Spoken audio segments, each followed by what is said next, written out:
Teams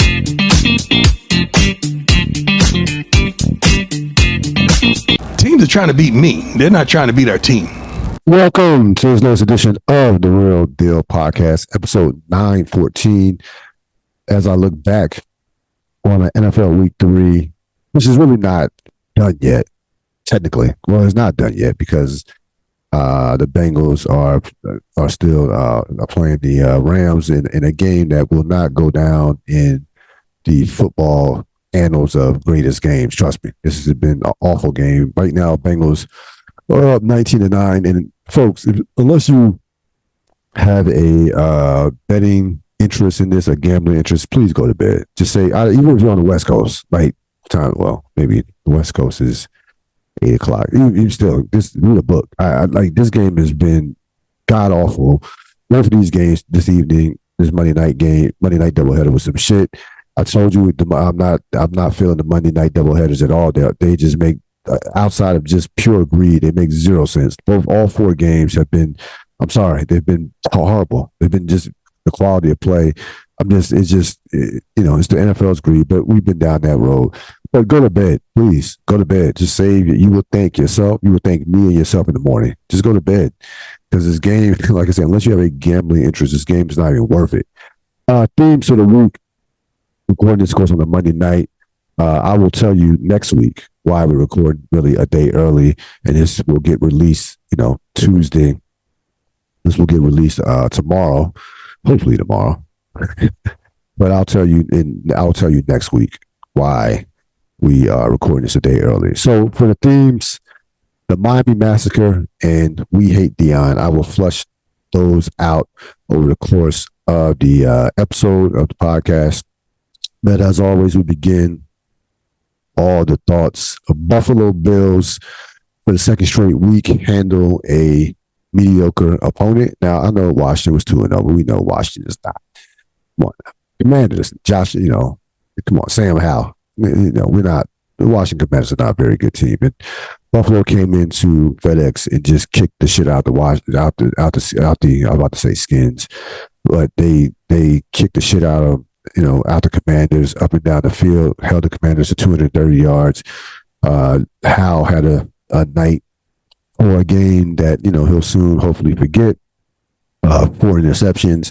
Washington's defense hung in for a half, but eventually, when you turn over the ball against a team that has clearly more talent than you do, then that's going to catch up. And the floodgates completely broke open in the second half. This game went from like 16-0 to 37-3 or 37-0 within the blink of an eye.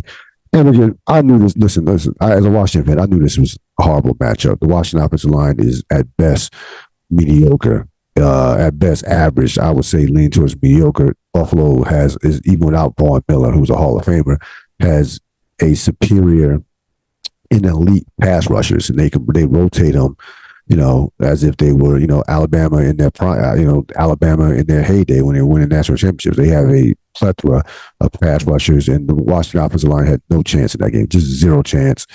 Bills have rushed for 168 yards. Josh Allen, only 46 of those. We know the less yards Josh Allen runs for and the more yards that the other players, running backs, run for, that is seemingly to me, the Buffalo formula, along with great defense for winning. Now, again, if you're Buffalo, listen, you're not gauging your season off beating the Raiders and the Commanders. That's not like those two teams. You're not going to be facing those two teams come playoff time. Or that level, or even that level of competition. We understand that. But what you do like is, in contrary to the Cowboys, we'll get to them later, you like a team that has aspirations to handle their business like professionals and just tear apart and destroy inferior competition, especially on the road. It was an ugly day. It was raining all weekend, especially in the DMV and up and down the Eastern Seaboard for that matter. And you come on the road. I've seen games where teams come on the road, the weather's bad, and you play down to the competition. The game turns out to be a lot closer than what it should be. So if you're Buffalo, from a professional standpoint, you handled your business, and there's something that you can build off moving forward. Now, again, they will have the absolute acid test this weekend on Sunday. that with Miami. We'll talk more about that later. But good momentum going into that Miami showdown. For Washington, look, you're 2-1. Like, at the end of September, you are 2-1. You're going to go into October 2-1. So, what it is, you can't complain too much. We know this team, Washington, has limitations, especially offensively with the offensive line. Sam Howell's going to have days like this, Sundays like this. That's all there is to it. And we know that Sam Howell is just a stopgap quarterback. Like, the franchise quarterback for this team has yet to reveal himself to appear in a Washington uniform. So just keep that in mind when you're watching Washington from week to week. But the key, the key to this is Buffalo came out and did what a quality Super Bowl caliber team should do: stomp the hell out of a inferior opponent. Marquee games. A couple of marquee games today. It had to begin with, and really not any great games. Frankly, there wasn't really one great game. We had to, by default, we had to pick one game to be game of the week. But the game that stood out, and just from a historical standpoint, from a standpoint of just like, did that just happen? We had to look at the Miami Dolphins and what they did to the Denver Broncos. And I love this game on so many levels because, first of all, you got to respect high level skill and greatness. And this Miami offense is shaping up to be a great offense. You got Tua is playing as well as any quarterback in the league for his first for the first 3 weeks. I know Patrick Mahomes is still the standard, but Tua has been just on fire, and this offense looks frankly just unstoppable. They put 70 points on the Denver Broncos, 70, and they could have broke the all-time record if they wanted to. They really could have. Here's some of the numbers: 726 total yards, 350 yards rushing, 376 yards passing, basically perfect balance. 10 touchdowns in the game. It's the most points scored in 57 years. You got to go back to 1966. The all-time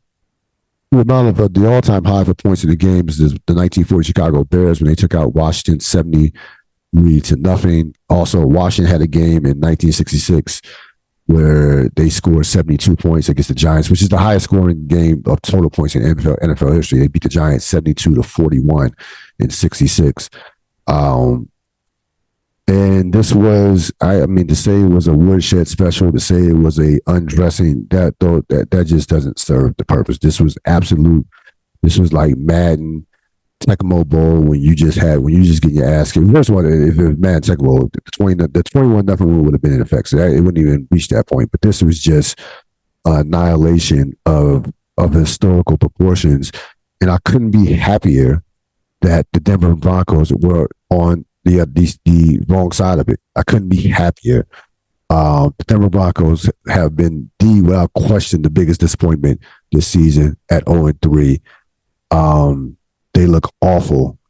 And you should have known something was bad. See, the Washington football team the Washington Commanders put 35 points on Denver. So that probably should have gave you a sense that this could get ugly. I thought, might be 40. Maybe I thought Miami would definitely put like 40 on them, but I did not see 70 coming. I don't think anybody saw 70 coming. But the bottom line is, this has been a absolute shit show so far with the Denver Broncos, and I can't help but to think about the comments that Sean Payton made about Nathaniel Hackett. I just can't help to think about that. It's like the football coaching guys were like, really? Other coaches don't criticize other coaches fired, or even if they're working, even if they're coaching another team. They just don't, from that standpoint, especially a fired coach. It's one thing for another coach to talk shit about you and you respond and whatever. We go through the media and that whole ordeal for a week. We've seen that before. But you talking about you shitting on another fired coach? Another fired coach. It just doesn't happen. It just, Sean Payton did a lot of talking preseason and throughout the summer. He did a lot of talking. We talked about this last week or maybe a couple weeks ago when Denver when Denver lost their first game. But yeah, when Denver lost their first game when they looked awful in terms of how they were playing offense. But this right here is like something that this happens to teams that absolutely where the culture is shot. Like ass whoopings like this happen. There's something wrong with your culture. Like there's something. Somebody puts 70 points. And again, we'll get more. We'll talk more about the Miami offense. The Miami offense is just ridiculous right now. And I don't see how you defend that offense right now. I don't. But when somebody puts 70 on you, when somebody is able to basically name their score on your team, there's something wrong with your culture. There's something wrong with your culture.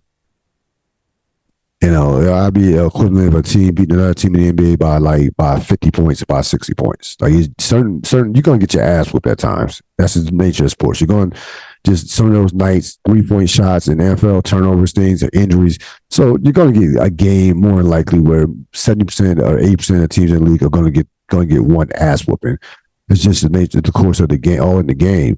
But this right here is like I said, you don't have guys that believe in themselves. They damn sure don't believe in whatever Sean Payton is preaching right now.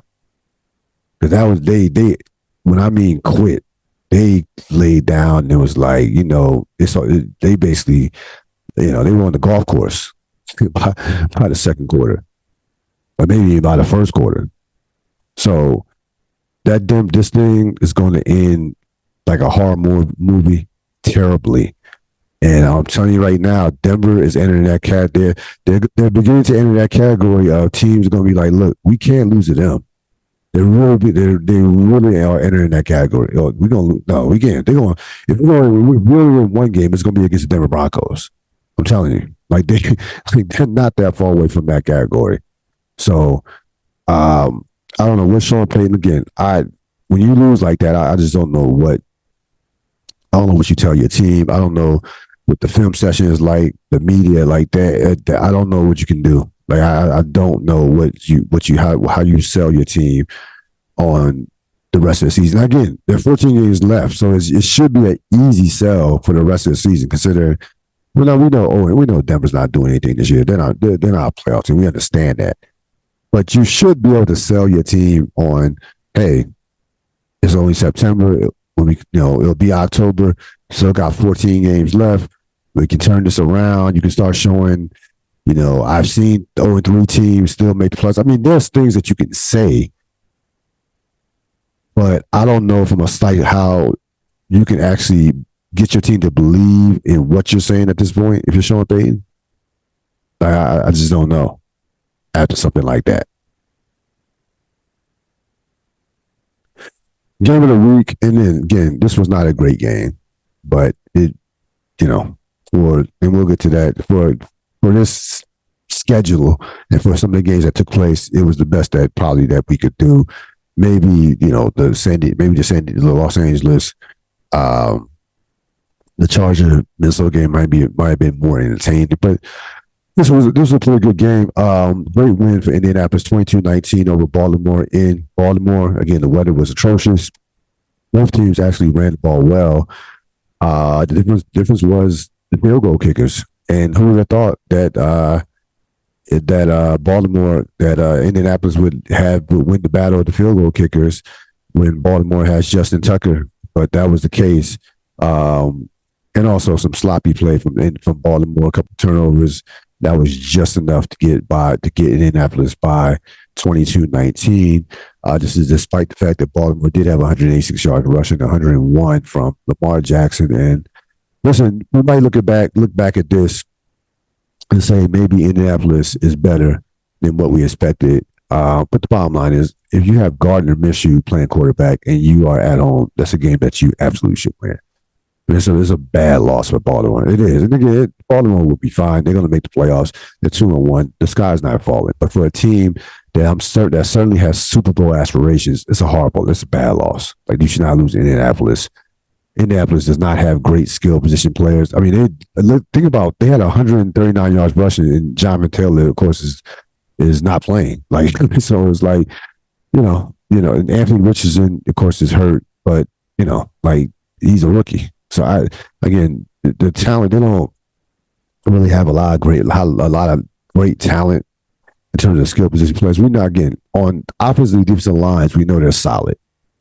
We know that they have top players on their offensive and defensive lines. They do in terms of the Colts do, but that team does not have a lot of talent anywhere else, especially at the important positions. But give them a lot of credit. They went to Baltimore, really and stood up to Baltimore physically. We know how dominant Baltimore can be at times and overwhelming they can be at home with their physicality. That was not the case. Indianapolis went toe-to-toe with them physically and stood up to the challenge, and give them credit for that. They hung in there and edge, were able to get by 22-19. Also, the Dallas Cowboys, and when we talk about humble pie, both Baltimore and Dallas had some this week. Dallas falls to Arizona 28-16. The Cardinals had 222 yards rushing in this game. And this is why I can't take Dallas serious as a Super Bowl contender. First of all, Joshua Dobbs is the Cardinal quarterback, number one. Number two, that is not the Cardinals, you look at the talent on the Cardinals, it's not very good. The Cardinals play hard. They can actually rush the passer. The offensive line played well in this game, but they don't have a lot of talent on that team right now. They just don't. There's no way that they should be able to run for 222 yards with Joshua Dobbs as the quarterback. Like, you stack the line of scrimmage and please Joshua Dobbs beat us. And he did make he made enough big plays. Arizona had 400 yards of offense, and they put 21 points on the board in the first half.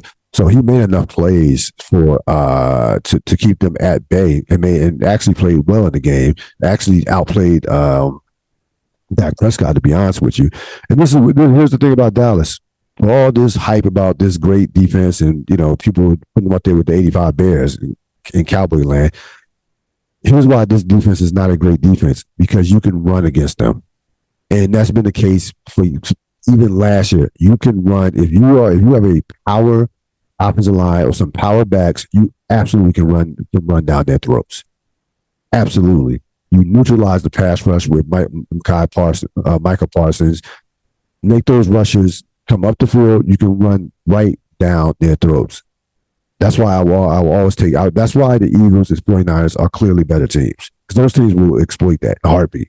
They both will run down Dallas's throats in a big spot.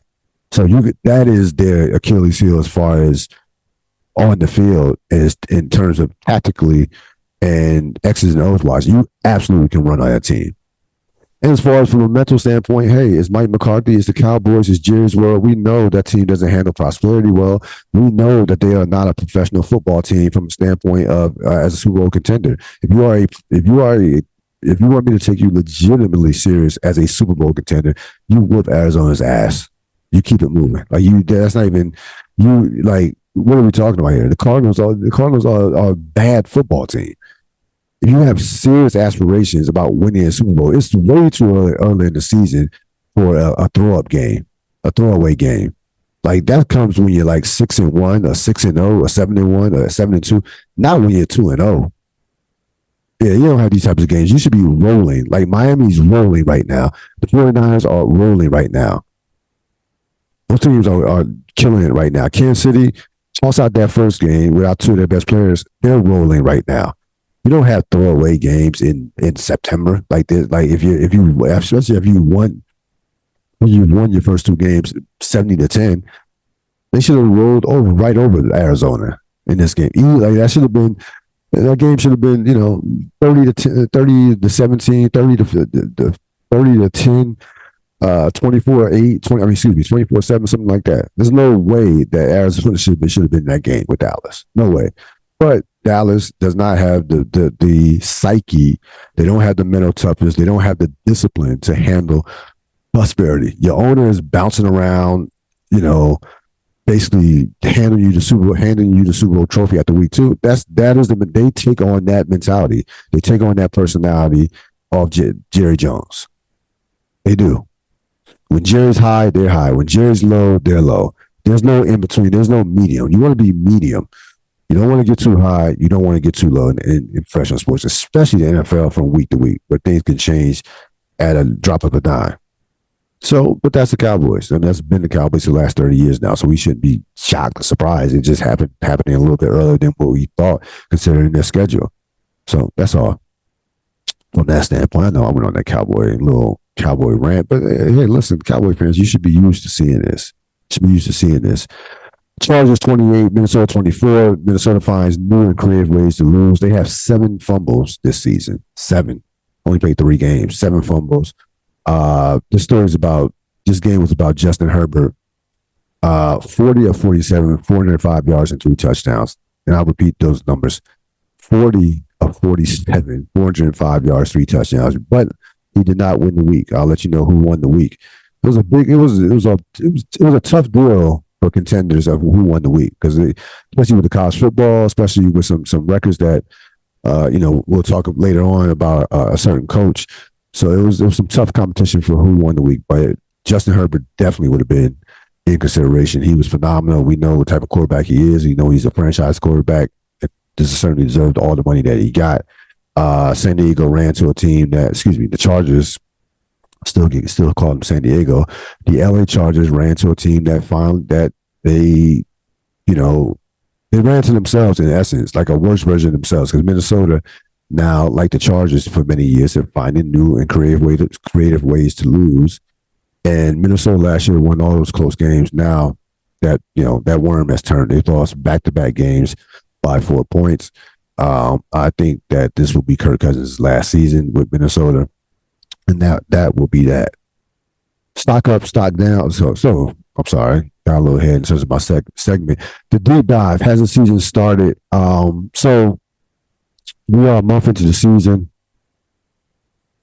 Like I said, I've been on this for the entire season. You have to be patient with this season. You just have to be there. The scheduling has been horrible. There hasn't been very many good quality games. The scheduling, for the most part, is somewhat backloaded. You have a number of young quarterbacks starting. The quarterbacking has been some shit. That's why these games have been bad. Let's be honest. Let's start at the top. Quarterbacking has been some shit. 75% of the quarterbacks are under the age of 27. So I'm not going to read all the names, but I'll read you some of the names that are starting this season. Joshua Dobbs, Zach Wilson, Baker Mayfield, Gardner Minshew, C.J. Stroud, Bryce Young, and Desmond Ridder. So that's just name a few. I didn't even name all of them. That's just to name a few of the starting quarterbacks who are playing this year. I'm not even counting the Ryan Tannehill. Derek Carr gets hurt, so you get Jameis Winston. So, that's where we're at with quarterbacking this year. Jordan Love, who's playing well, but still, it is a shift of quarterbacks. You're out with Rodgers is hurt, Brady's retired. Some of these older quarterbacks that we see in the past are gone. So now we have this shift of a lot of young quarterbacks who some of them have potential, but there are a lot of rookies. There are a lot of growing pains right now. You have a number of rookies starting. Anthony Richardson, Bryce Young, Ridder. So there are a number. I don't think Ridder is a rookie, but C.J. Stroud. So there are a number of young quarterbacks, and you're going to see this type of inconsistent play. And again, the schedule for the first 3 weeks has been terrible. And really, I was looking at the schedule ahead. Yeah, you got a couple of games that'll stand out, like this week with Miami and Buffalo. But for the most part, it doesn't get serious till as far as multiple great games till week 8, week 9. And again, the NFL backload the schedule similar to the NBA does, but mostly there's just some bad quarterbacking going on, some awful quarterbacking. There's no two ways about it, and you're going to have to be very, very patient with this NFL season because right now the quality of quarterback is just not there. I mean, Daniel Jones is okay. Sam Howell, Dak hasn't been great. To be honest with you, So the quality, Russell Wilson is on the decline. We understand that. So Kenny Pickett, just think of the names that I'm giving you right now. Think of the names that I've given you. It is not a who's list of quarterbacks by any stretch of the imagination. Some of these guys, there were years where you can call a number of guys like game managers, and that would be a great thing. Some of these guys are not even. A lot of these guys can't manage the game because they're just not experienced enough. So you have to be very, very patient with this current NFL season. It will pick up though. Stock up, stock down, stock up. We have to talk about Brock Purdy. Now, San Francisco absolutely manhandled the Giants on Thursday night. No surprise there. But the big picture for San Francisco is the play of Brock Purdy. He has been great this year. He's picked up right where he left off in the regular season. Last year, he is 8-0 career as a starter. And the more and more you watch him play, the more and more you wonder, what if in terms of that AFC Championship against Philadelphia? With all due respect to the Eagles, who had a phenomenal season, came very close to winning a championship. I just would love to see that game with Brock Purdy playing, because he's been just nothing short. When he's been healthy, he's been nothing short of spectacular. And they have right now, that's the best team. They are the most complete team in football. Kansas City, I still got to give them the champions nod because they had the best player in the sport. But the most well-rounded team in all of football right now from top to bottom is San Francisco. They just are. And if Purdy stays upright, that team is going to be a monster to deal with. They can play. Their game travels anywhere. They're going to run the ball. They have an identity. They are a absolute machine. And again, we said this earlier during the summertime. We said this even over the course of the season. It's going to be a recurring theme. This is a big year for San Francisco. So a huge year for that team. It really is. So they look like a team that's on a mission. That division is not very good. The Rams, Seattle, it's not what it once was. They're going to run away with that division. But again, it's going to come down to, it's going to come down to Philadelphia and San Francisco. Those two teams in the NFC are heads and shoulders above everybody else. Forget about Dallas. Forget about anybody in the South, NFC South. Those are the two teams. That's it. Like that is all there is to it. Those are the two monsters. Those are two of the three best teams in the NFL. If I'm ranking the teams right now, I would go San Francisco, Kansas City, Philadelphia in that order. Those are the three top teams. I know Miami's been great, but again, I got to see more out of Miami, especially in a playoff situation. I'm talking about teams. Those three teams have won playoff games in the conference championships. Miami still has yet to prove that in comparison to San Francisco, Philadelphia, and of course Kansas City.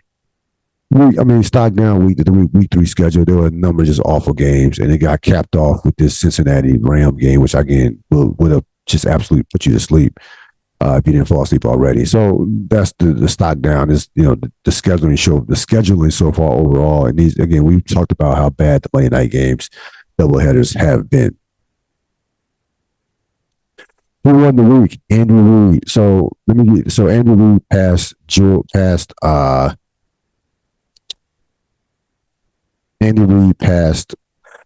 Tom Landry for the all-time wins in regular season as well as combined postseason with 271.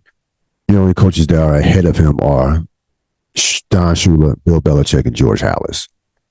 Andy Reid is one of the great offensive minds of the greatest offensive mind of this generation. I would put him up there with any offensive mind that in the history of the game. I think, great offensive minds. I think Bill Walsh is at the top of that list. But when you talk about Andy Reid, you just talk about just consistently, his teams are always, he just wins games. That's all there is to it. He just wins games, and year in and year out, that you're going to be at worst, you're going to be, 11 wins and probably the conference championship right now, or 12 wins in the conference championship. That's where he's at right now with this Kansas City machine that he has. And he's had a remarkable, just legendary career. Like what he did with Philadelphia, turning them around. I saw what it looked like, in being in college during that time. I saw what it looked like before Andy Reid got there. And it wasn't pretty.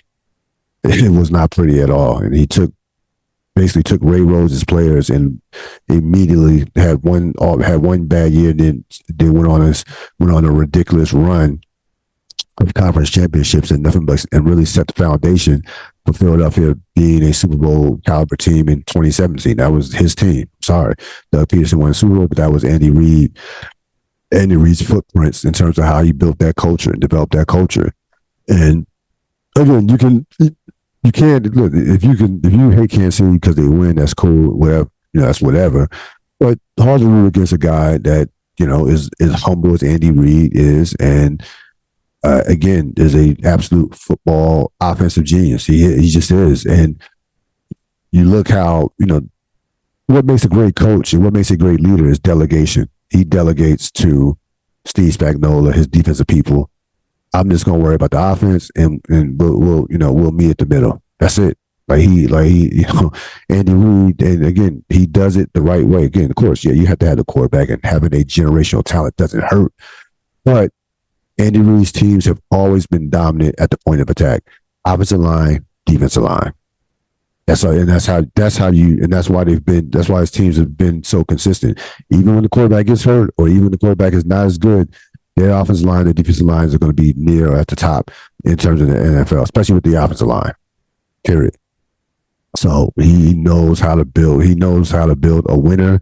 He knows what, in terms of the culture, he knows how to develop a winning culture. And he really, Belichick, I don't know how long Belichick will coach. I think Andy Reid has a legitimate chance to finish in the top 3. Well, he's 4th now. I think Belichick is going to eventually pass Shula. This is going to happen.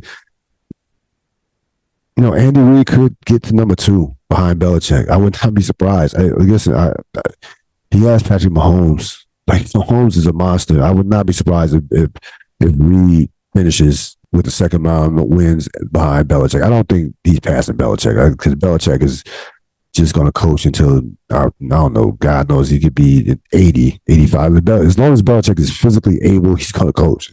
This is just what he does. And, he's not going to get fired from New England, no matter how bad it gets. And they'll be competitive enough to stay around. So, but overall, Andy Reid wins the week, 271 victories. That's a lot of football games. It's a lot of football. That's a lot of wins, combined regular season and postseason. And by the way, the Kansas City defense is scary. The Mahomes gets the credit as he should. The offense gets the credit. Offensive line, Kelsey, all that stuff. But watch their defense this year. Their defense is all over the place. Those young cornerbacks and those young draft picks that are developing quickly. And Nick Bolton's the truth, and we know what Chris Jones brings to the table. Real thoughts before I let you out here, let you go. As far as college football, there was a big weekend in college football with a number of ranked opponents. The big winners, to me, were Ohio State, Florida State, and Alabama. Those are the big winners.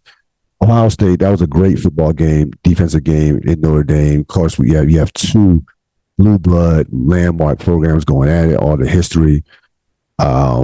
So it was special from that standpoint. Notre Dame Stadium.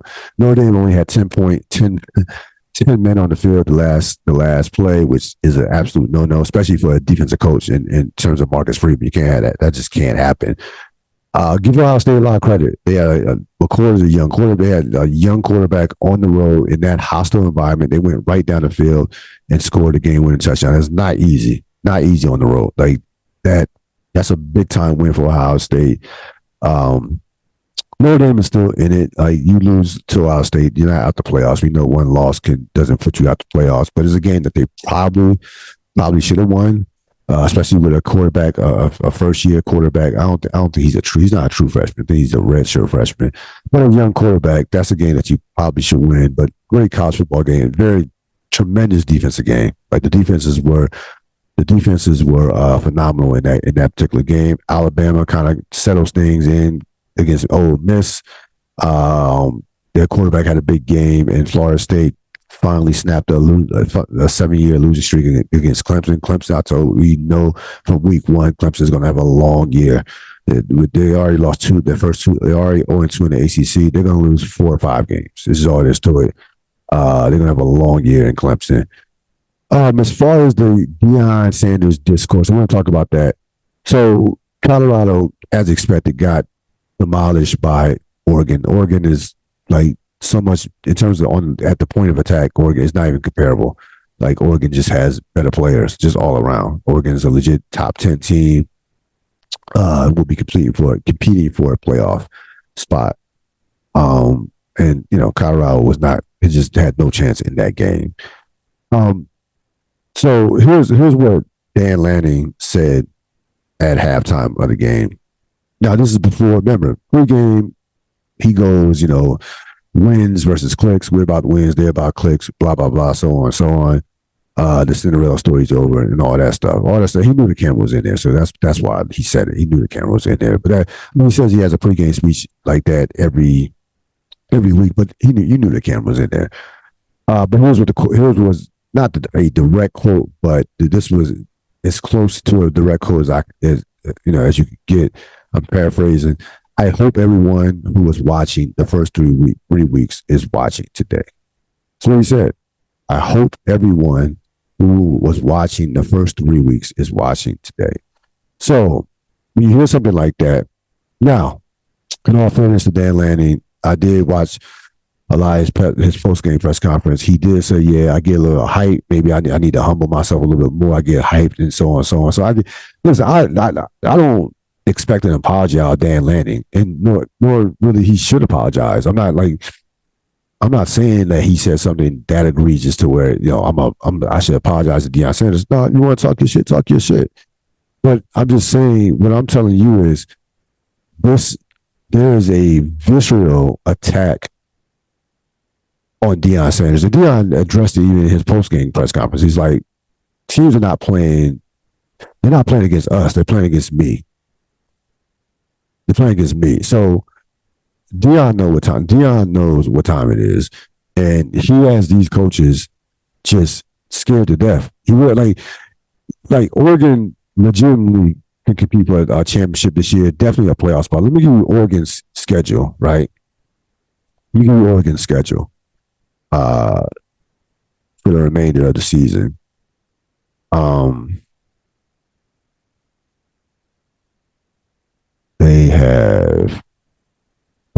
They have 5 ranked opponents, right?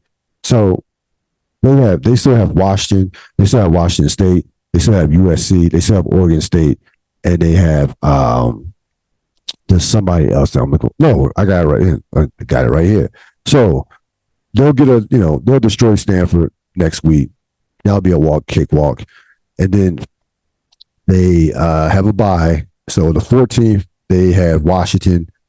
They go Washington, which is a top 10 team, ranked 7, Washington State and Utah, back to back to back, right? They have USC, and then they have USC and Oregon State in 2 of the last 3 weeks. That is as tough of a schedule for a ranked team as there is in the country right now. The Pac-12 is loaded. I mean, absolutely loaded. You look at the Pac-12, they have right now. Now Colorado dropped out the top 25, which was expected. But the Pac-12 has 6 teams ranked in the top 19 teams. 6 of the top 19 teams are in the Pac-12. It is an absolute loaded conference of talent and quarterbacking. You want to watch some great football this year, forget about the SEC. It's in the Pac-12. It just is. So I say that to say, if I'm coaching Oregon, I would expect to destroy Colorado. Like, I wouldn't be putting all my eggs in the Colorado basket. Colorado, was a 1-11 team last year. I'm trying to compete for a national championship playoff spot at minimum, Oregon. And you could feel how bad they wanted this game. And again, we talk about leadership. What Sean Payton is not doing for them, it was the total opposite of Oregon. They have a very good program. Dan Lanning is a very good coach. I mean, last year they went 10-3, won the Holiday Bowl. He so far in his short career as a head coach, he's 14-3. It's a very good record. But I just, again, I would not have been putting all my eggs in the Colorado bat to beat Colorado. But that just shows you what Deion Sanders is bringing out of these coaches.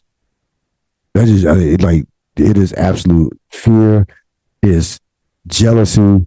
He brings every single emotion out of these coaches. And I love what Deion said. Deion Sanders has handled himself with nothing but class throughout all of this. All this vitriol hate. He's handled himself with just a straight professional. And it's funny, and it's kind of the hypocrisy is that people and Dan Lanning and other people say that, well, they're doing this stuff. Kyrod's getting all this attention is the clicks, and they're all about the flash and all about the style. You know who gets the clicks? Jay Norville, Dan Lanning, all these coaches who comment and talk about Deion Sanders, they're the ones getting clicks. They're the ones getting attention. They're the ones trending when they're consistently talking shit about Deion Sanders. Deion Sanders hasn't said anything directed towards any head coach as far as just talking, just outright, just talking shit or saying, we're going to do this, we're going to do that. He hasn't. He's come in and said, look, yes, we expect to win every game. We expect to compete, to dominate as far as all three phases. He gives you some coach speak, but he also says, hey, we're confident in what we can do. What coach at that level isn't confident in what they can do in terms of their ability to coach football at a Power 5 level, in a Power 5 conference at that level? It's just not like you wouldn't be coaching if you didn't have that type of confidence. And I'm telling you, Deion Sanders has not conducted himself like prime time on the field did. I told you that last week, and I've been consistent with that. He has not. But again, people don't like disruptors, and people don't like when you shake up the system, when you basically don't give a shit about the system, the old way of doing things. They don't like it. Nas had a great line. People fear what they can't understand. Hate what they can't conquer. Guess is an inferior man. I hope I got that line right. I just hope. But something like that. It's about probably 85% correct. Maybe 90%. And I love what Deion said. You better get me now. And he's right. His recruiting class is he's gonna get top recruits. He's gonna get the transfers. They're gonna come to Colorado. He's going to win there. He is. So, I think that everybody got one way. Dan Lanning does not have the cachet to come at Deion Sanders. Dan Lanning hasn't won anything. He's won a Holiday Bowl. That's cute. That's nice. Nobody cares about the Holiday Bowl as far as no one outside of Oregon probably remembers who even played in the Holiday Bowl last year. It's a good bowl game, but you're Oregon, you're competing. Oregon's played in the national championship before. They played in the national championship, lost out. They've played in two championships. Okay, they played in the national championship in 2011 and 2014 season. Lost both of them. Lost to Auburn the Cam Newton year, and they lost to Ohio State in 2014 season. So this is a proud program. This is a program that's won a lot of games. This is a program. He and Dan Lanning inherited a very good program from Mario Cristobal. So beating a team that was 1-11 last year, that's not the standard. That's not what I would be. Now, again, players, I didn't care about the players dancing on the field. I could care less about the players going, players, these guys know each other. They're going to talk shit, whatever. That's players. These are 18 to 21-year-olds. They're having the time of their life. It's a big moment. They know all the attention, all the hype of the game. They're kids. I don't, they're grown men, but they have kid-like energy. I don't mind that whatsoever. It's not about the players. Players are going to be players. They're going to celebrate regardless of who they're playing if they get a win, especially a big win when they smack the team, 42-3. But you hear some of these coaches come at Deion, and it gets personal real quick. Again, I love how Deion has handled it. He's handled it just with straight class. Bye-bye, Kevin. So anybody that watches The Chi knows that actor Alex Hibbert, who had been a stalwart on the show, really one of the main characters, apparently is no longer going to be on the show. Again, I watched The Chi. I've been following The Chi since it started, its inception back in 2018. look. Let me be honest with you. The writing is not great, but again, some of these shows you just get hooked on the characters, especially the kids, and especially this season with Duda. What's going on with Duda? Now, I don't have a problem. I just didn't know that this was going to be Kevin's last season, let alone last episode. Now, again, you want to say hindsight, yeah, when he agreed to the LA gamer thing, it only makes sense that they graduated and he, some of his friends going to college, doing their own thing. He's going to game in LA, so you're not going to have him shooting scenes in LA. So if I really would have sat down and thought about it, would have been like, oh, now it makes all the sense in the world. But the bottom line is I don't follow the shy off outside of watching it like I did other shows that I was into, like The Wire, Breaking Bad, where you're following the news and stuff like that. No, I just watch the show from week to week and that's it. But it is one of my guilty pleasure shows. I'm sorry. It just is. Similar to the Power Universe series. I watch all the Powers. Watch all the current Powers that are still going on. But this is unusual that a star of this magnitude on a show leaves without getting killed. This doesn't happen that often. Now we've seen stars who get killed off, and it's like, oh damn, they got killed. Stringer Bell comes to mind, season 3 of The Wire, and it went on to do 2 more seasons. So that was shocking, but that became a recurring theme. Big characters getting killed throughout the course of the mid 2010s into the 2020s with some of these shows, especially in the golden age of television. But this is rare though that a character of this magnitude gets written off like this. And when you look at his character, it's like, what else could they do with his character? Like, this is what I think would happen. And I don't think this was anything personal, or he did something on the set that, or they didn't like him anymore. This to me, this feels like it was organic. And what I think what happened is the other storylines just started just trumping what his storyline was going to be. Like, this Duda storyline is just crazy. Like, it's basically everybody against Duda. So you have that going on, right? Duda is like that dude right now as far as being the villain. Everybody in television loves a great villain. Okay, it's been throughout the history of television. We go back to Dallas with J.R. Ewing. You have the Emmett, Keisha relationship, that dynamic, and then with his baby mama with Amon Shumpert. Now, then you bring in like Lynn Whitfield, who's like a female Duda, okay, a woman version of Duda. I know we don't like use the word female anymore. Okay, a woman version of Duda. She's a tremendous actress still, and Papa, what happened with his dad. So there have been other storylines that were developed that just are just even with the situation with Kevin's girlfriend, the rapper, and the daughter, and it's just been other storylines that have just surpassed Kevin's. Like Kevin's, for the most part, Kevin's storyline used to be at times in these storylines definitely within the top 2 or 3 storylines, but I think it just got to a point to where they just did not know what to do with them. And this happened with Mad Men at the end with Don Draper. Remember when Don went on this trek across the country, they just didn't know what to do with him. And there were other storylines that were more interesting than Don Draper's, which is hard to believe considering that he was the star of the show. Now, please go back and watch the last season of Mad Men. It was very odd. It still worked.